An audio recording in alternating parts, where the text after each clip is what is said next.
The mother of the police student who committed suicide in March said she delivered her baby to a ward that killed her, after she and her family demanded justice. Anugrah Abraham's family claimed her on the 3rd of March was due to the bullying and racism she faced while placing with the West Yorkshire Police as part of her degree at Leeds Trinity University. The Independent Police Conduct Office initially recommended that WYP investigate the matter in person. But after phone calls from Abraham's family, the IOPC announced yesterday that it is reconsidering its decision and will now conduct an independent investigation. Abraham is pictured with the rest of the family with his father, who wants an independent investigation. "I put my baby on a service that ultimately didn't value or nurture him but killed him," said the 21-year-old mother, who requested anonymity. Speaking to The Independent, her Manchester-based aunt Rita Alfred-Saggar said the close-knit family was totally destroyed. How is the family progressing from now on? This is a case of someone being bullied too. Police, they have blood on their hands. We want some answers as to why all this is allowed to continue and who will be held accountable. Abraham's family said they were relaxed by reversal of watchdog's decision and putting family at center, expect a fearless and thorough investigation to be completed as soon as possible. Ms. Alfred-Saggar said she wanted to highlight how a pervasive culture of bullying, brutality, racism, homophobia and sexism exists within the police, not just limited to the Met. Anu's parents don't want to see another parent go through their grief. That's disgusting, she said. The families where this happens don't even have time to mourn because they almost instantly get into this David and Goliath fight, and it's inhuman. But if we don't do this now and confront these faceless institutions, we'll never get justice and Anu's would have been in vain. Abraham was described by his family as a loving, intelligent, hardworking, happy young man. Abraham was described by his family as a loving, intelligent, hardworking, happy, proud police officer, becoming increasingly insecure and anxious young man. His parents and two sisters said they regularly heard how Abraham was unsupported, humiliated, and criticized at his job. They claimed that he was sent alone to deal with cases involving serious harm that made the 21-year-old feel vulnerable, isolated, frightened and inadequate.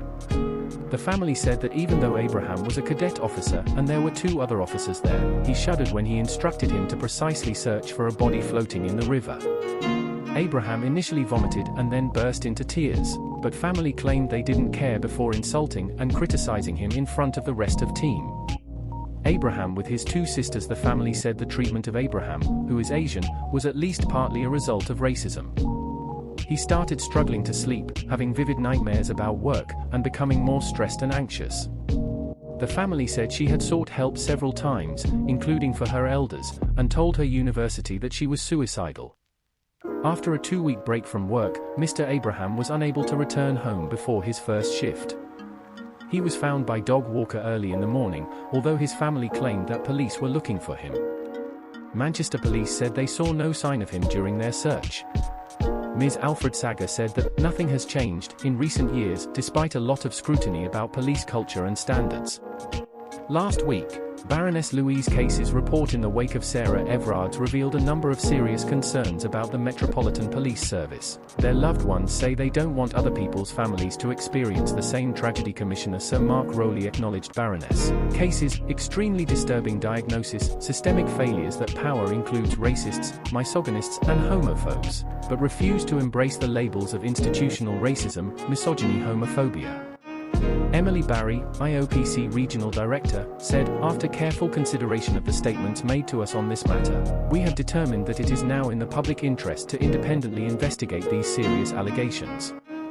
We also received a mandatory referral from Manchester Police, as PC Abraham was reported missing to the police on the 3rd of March. After a thorough evaluation of the information available, we identified evidence of positive action taken by the police to find him after he was discovered missing. In light of this, and in absence of any concern that police action may have caused or contributed we have decided that independent oversight or investigation by IOPC is not necessary, and we referred matter back to GMP on March 9. Deal with it in a proportionate manner. A West Yorkshire Police spokesperson said, "We welcome IOPC's decision to run this as an independent investigation. In fact, the Chief Constable had written them a letter in support of same action. We will of course fully cooperate with their investigation." DCI Dave Jones, Professional Standards Branch of Greater Manchester Police, said, in accordance with normal procedure, incident response has been referred to Professional Standards Branch GMP, an independent police conduct office, for review. The conclusion was that GMP did not cause or contribute to Anugrah's, and the police responded appropriately to missing persons report. The force has not received any complaints regarding this case. A Leeds Trinity University spokesperson said, "We take the well-being of our students very seriously and offer a dedicated student support service 7 days a week, and all information is available on the MyLTU platform." The family set up a GoFundMe to financially support Mr. Abraham's funeral expenses. In the UK and Ireland, Samaritans can be contacted on 116 123 or joesamaritans.org, or joesamaritans.ie.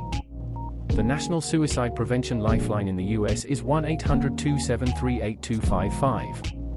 The Crisis Support Service Lifeline in Australia is 13 11 14. Other international helplines can be found at befrienders.org.